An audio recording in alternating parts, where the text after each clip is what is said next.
Good evening, ladies and gentlemen, and welcome to the 3-Minute Story Challenge. It's a fantastic concept. It's where we challenge storytellers to tell their true story within 3 minutes. We have 4 people who have accepted the challenge, and we have also with us today a person from Ireland, with whom I'm going to have a talk with. And he has also accepted the 3-minute challenge. So we're going to have all told 5 stories, and they're all accepting the challenge to tell their stories within 3 minutes. Now, let me explain how that is going to work. Okay, I've set it for 5 seconds. Now have a look at it.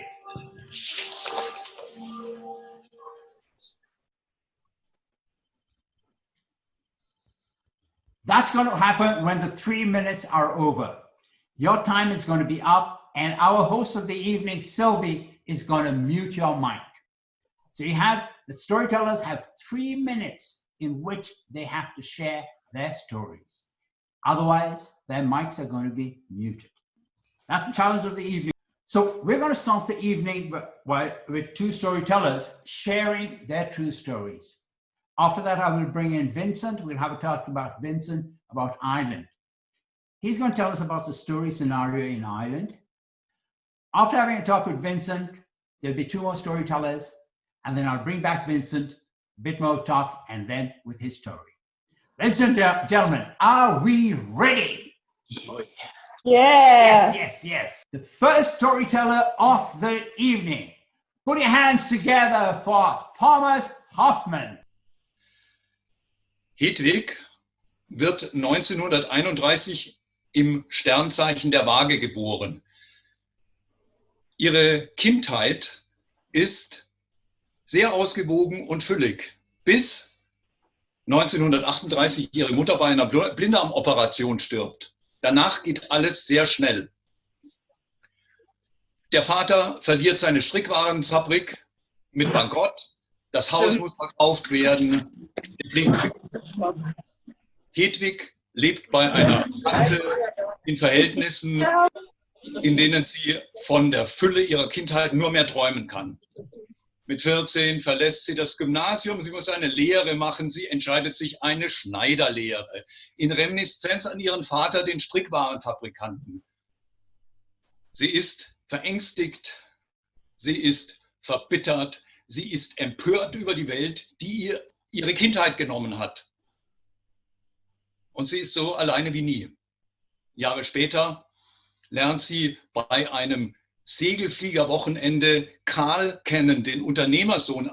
Ein gut aussehender Junge, klug und nicht sehr entschlossen beim Segelfliegen, aber sehr entschlossen, Hedwig zu erobern. Die beiden heiraten entgegen jeder bürgerlichen Vernunft aus Liebe, ohne weitere Mittel. Ihre Ehe ist von Anfang an die Musik des Krachs. In den Takten zwischen dem Lärm entstehen 5 Kinder. Die besten Augenblicke hat Hedwig bei den Familienfeiern. Sie thront inmitten von 25 Leuten, die Tische biegen sich unter der Last der Speisen, die Gäste biegen sich vor Lachen, Hedwig biegt sich vor Vergnügen und sprüht ihren klugen Charme aus. Gegenüber sitzt Karl, mein Vater, mit strenger Miene, nur manchmal lacht er laut raus, denn Lachen ist schließlich das, was die beiden verbindet. Heute, nach mehr als 65 Jahren Ehe, Hedwig kann nicht mehr gehen, sie hat unendliche Schmerzen, rollt ihrem Tod entgegen, sie ist verängstigt, sie will sterben und sie will nicht sterben. Und irgendwann kommt sie von ihren Gesprächen aus dem Jenseits zurück und sagt lächelnd zu mir, ich glaube, er hat mich immer geliebt.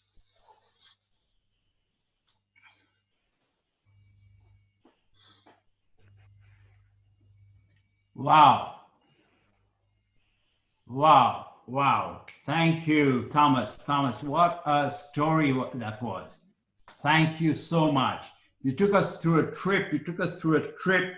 from the birth in 1931, I think it was, and then her mother dying, her father's crash of business, through a marriage, having 5 children, and then today, at this age, after 56 years of marriage, saying, I recognize now that he loved me. What a beautiful story, Thomas. Thank you very much. A really earnest and deep story. Thank you very, very, very much. Thank you. Ladies and gentlemen, once more for Thomas.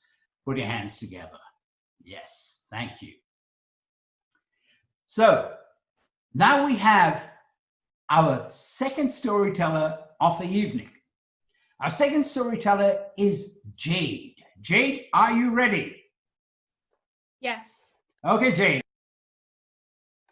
The story I want to tell you today starts out like many stories of Friday nights in my early 20s, with a couch, a Netflix account, and deep ruminations about my sexuality. Before I dive into this fateful Friday night in 2016, I'll give you a little background. I was born and raised in a small town in the southern United States, the kind of place where praising the Lord and cheering on the local high school football team were equally important. The kind of place where the only gay person I knew was my dance teacher, a man who all the dance studio moms, including mine, loved for his flamboyant personality, but gossiped behind his back about his lifestyle choices. So when I suspected I was attracted to women as a teenager, I kept it to myself. I had a few boyfriends, and I found that I was also attracted to them. So I let that part be my truth. Eventually, I went off to a liberal state college, which emboldened me. And on a visit back home, I worked up the courage to tell my mom I was bisexual. This went poorly. She vacillated between telling me it was just a phase to telling me I was going to hell. So I bolted right back into the closet. Soon after that, I started dating a lovely guy who would become my long-term boyfriend. Fast forward to 2016, I'm 24. I'm living with this boyfriend of now nearly 5 years. He knows I'm bisexual. He's cool with it, but he also knows I've never done anything about it. I'm happy enough with him, but like many people in their early 20s, I'm confused about what I want. So, what do we do when we want to avoid difficult feelings? We binge watch Netflix. On this particular night, I had a few hours before my boyfriend would be home, and I found myself watching a show called The L Word. For you non-queers out there, it's a drama about lesbian and bisexual women in Los Angeles. I was so engrossed in the show, I didn't notice my boyfriend come home and into the living room. He cleared his throat to announce himself, glanced at the TV screen, which was now streaming a steamy sex scene, and realized I was effectively watching cable-appropriate lesbian porn. He asked me what I was watching, and then he asked why. At first, I was embarrassed and ashamed. He also felt embarrassed and hurt. He thought, as many people do, that my bisexuality would fade over time, that if I just worked hard enough on our relationship, I wouldn't want anything different. But a month later, after many difficult conversations, I moved out. And again, I came out. And then I got on Tinder. I wish I could say it got easier from there. It didn't, but it got better. I'm out now and I'm learning, and sharing this story with you is part of that process. Happy Pride Month. Wow, Jade, wow, what a beautiful story. What a beautiful story. I mean, Thank you. what honesty to share that story with us. It's a beautiful story and beautiful honesty. Both your stories have been lovely. In fact, we also thank our host, Sylvie. She allowed you to finish that, even though the time ran out, because the story was really very, very, our hearts go out to you, Jade. Thank you. Thank you. Thank you. Now, ladies and gentlemen, let me call onto the stage Vincent. Vincent, you're from Ireland, right? And you'll have to unmute yourself.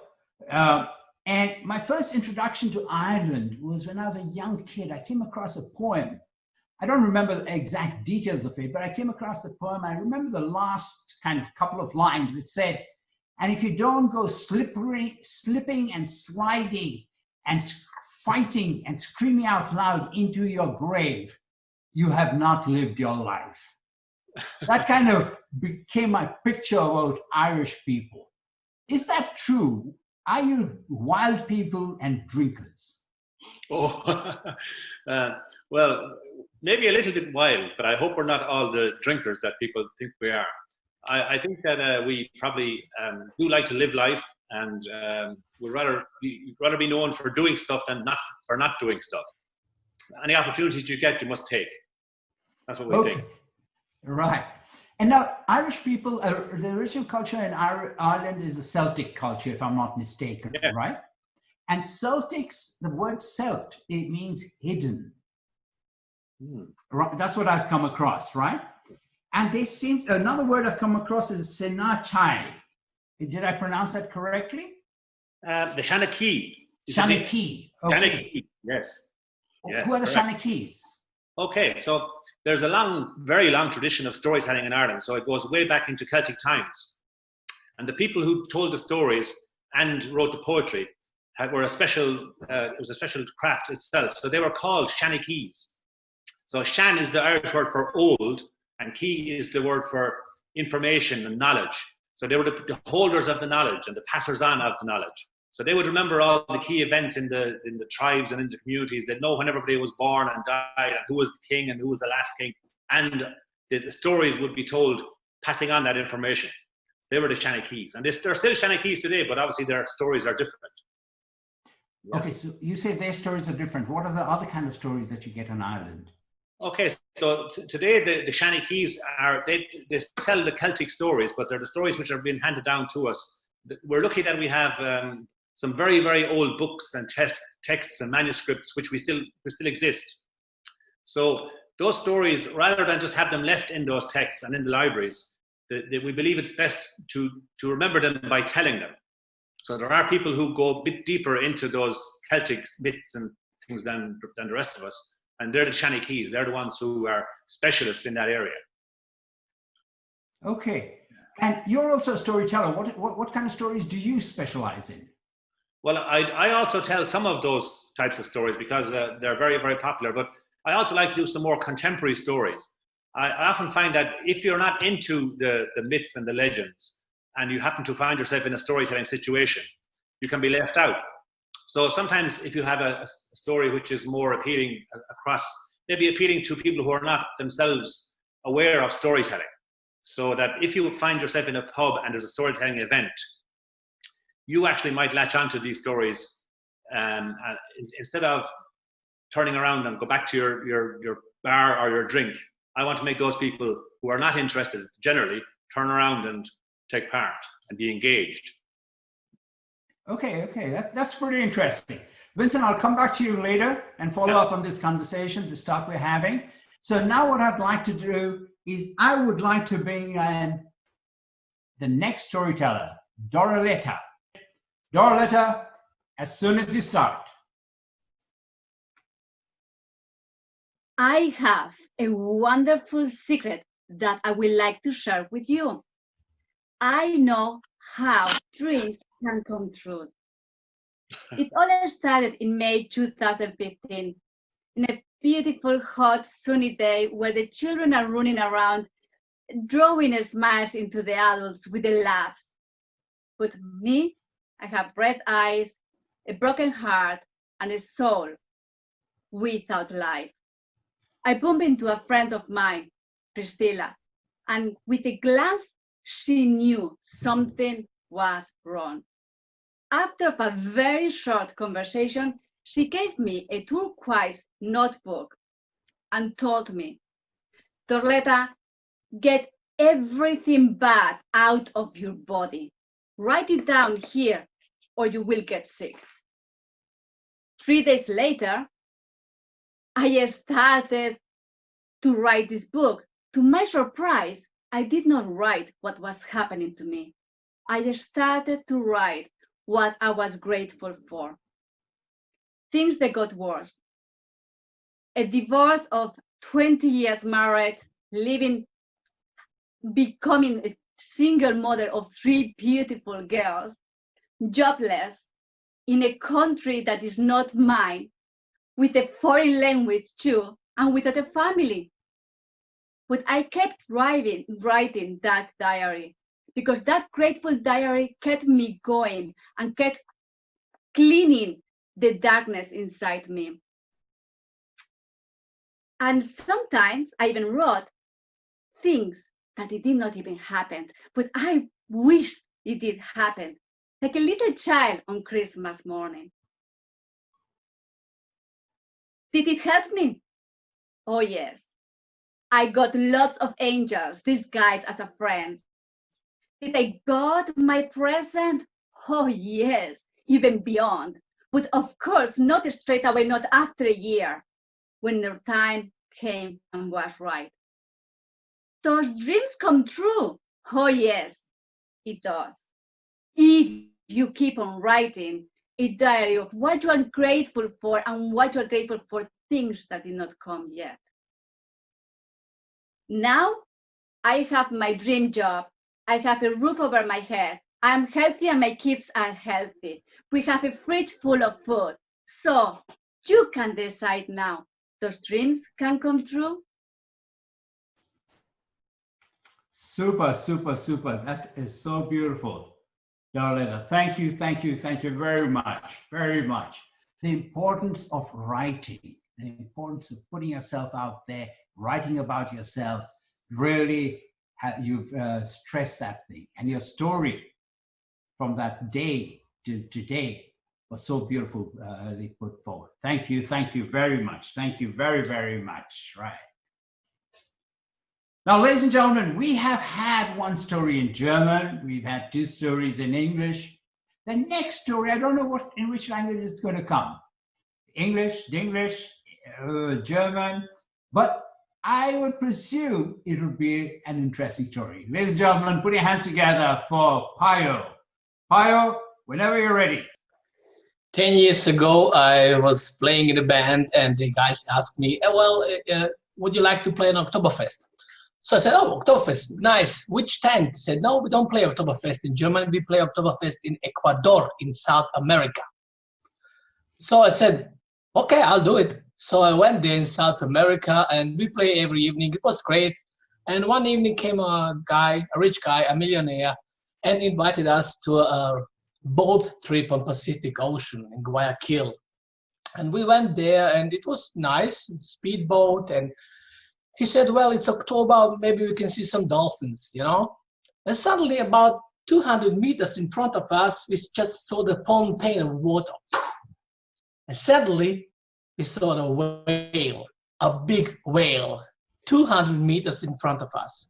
And it was mother with a child. So they both of them just swimming in front of us. And suddenly, nothing to hear, peaceful, ocean and we were waiting, and suddenly came this 15, 20 tons up underwater and splash about 100 meters from us.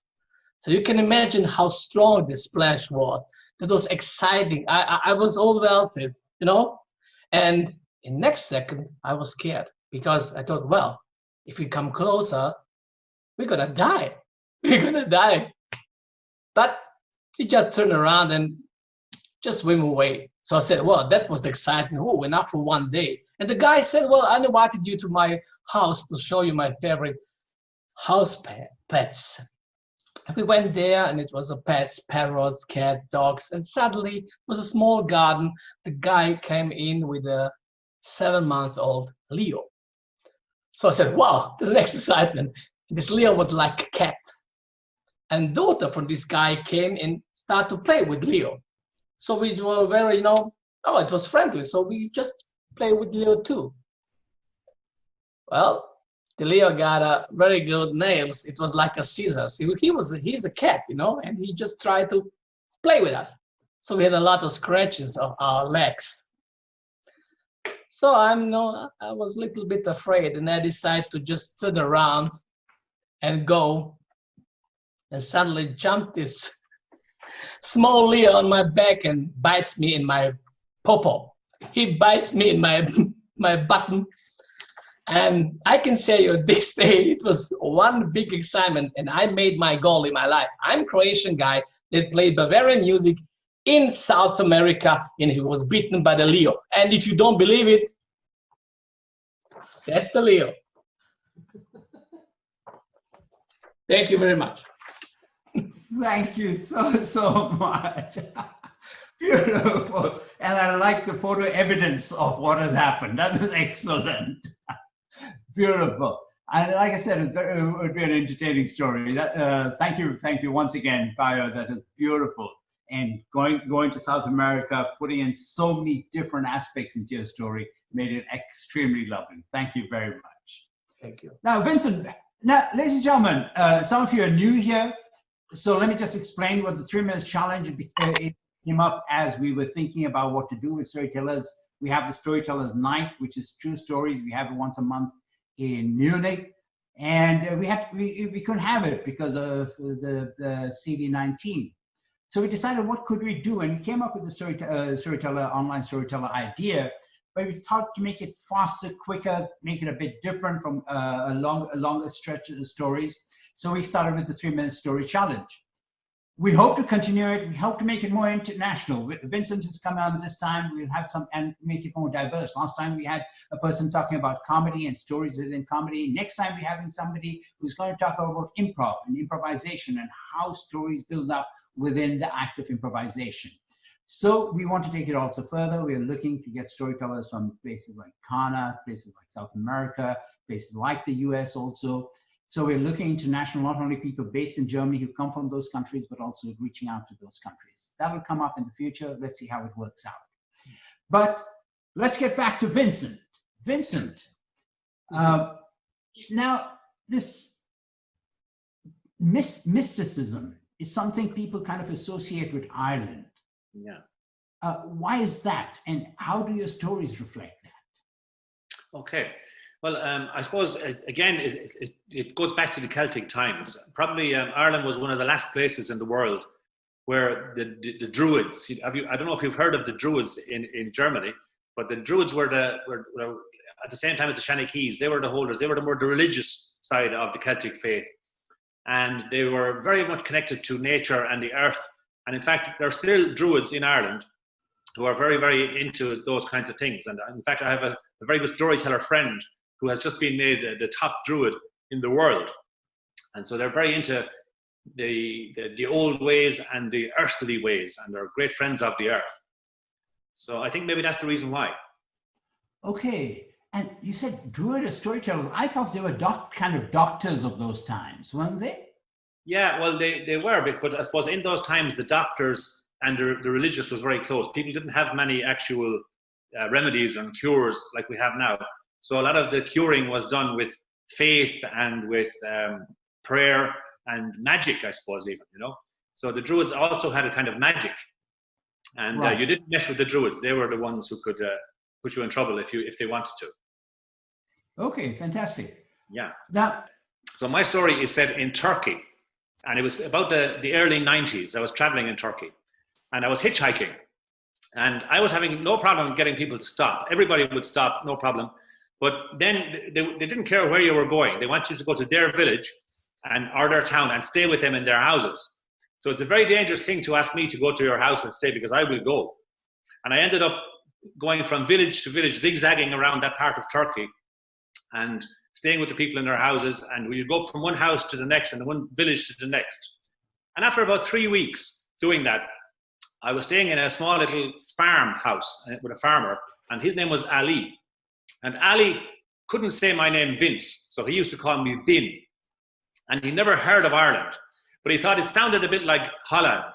So he called me Bin from Holland, or Olanda. So one day I was outside his house on the road. It was a very quiet road, and it was a beautiful, beautiful place. The sun shone every day. And one day a car passed by, and cars never passed on this road.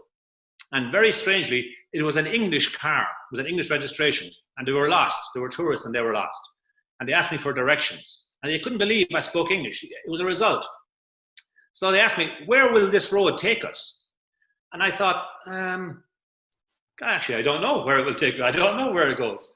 Okay, so maybe you can tell us, what is the nearest town around this place? Actually, I don't know where the nearest town is around here. I can't help you. Okay then, look at our map and tell us on the map, where are we on this map? Okay, so I looked, I don't know where we are actually. I can't help you on the map. I don't know where this place is. So they thought I was absolutely crazy and they left. But when they left, I sat there and I thought, wow, this is a very, very strange situation. I had just only now I had realized how far I had gone into the wilderness, into the wild. I have no idea where I was. And I had a strange feeling and a big smile on my face. And the feeling I had was complete and utter freedom. I suddenly realized I was completely free. Nobody knew where I was, and nobody knew my name even.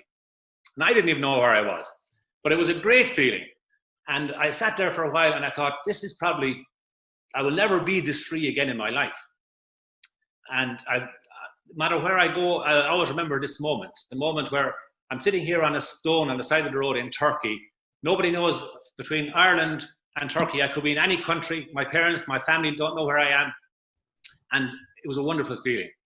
And I suppose in our lives, we only get a few moments like that where we feel completely free. But I can understand how it could become addictive and how people might seek that feeling. And if you get a chance, you must take it because it's the best feeling in the world. That's my story.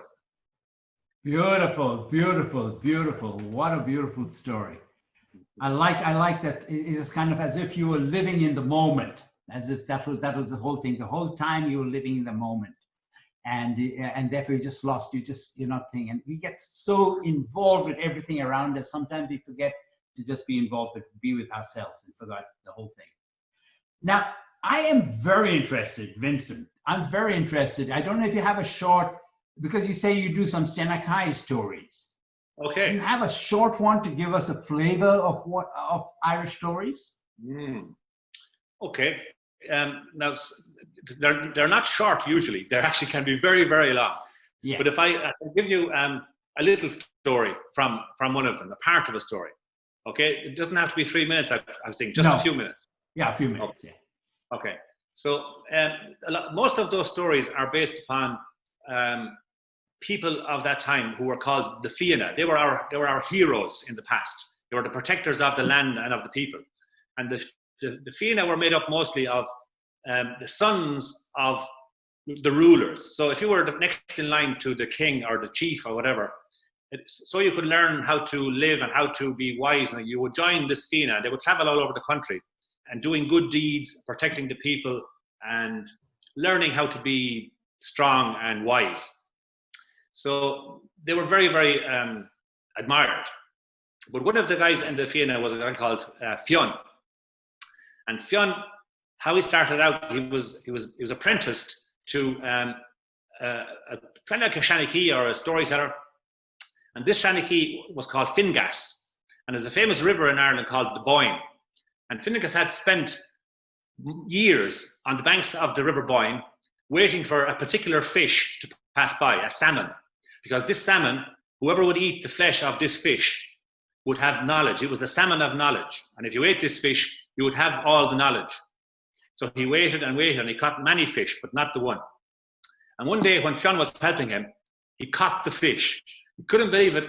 There it was, the salmon of knowledge at his disposal. So he said, quick, cook this fish. Call me when it's ready. And so he went about his business. So Fionn lit a fire, cooked the fish. Fish was just ready. And just as the fish was almost ready, a bubble came on the skin of the fish.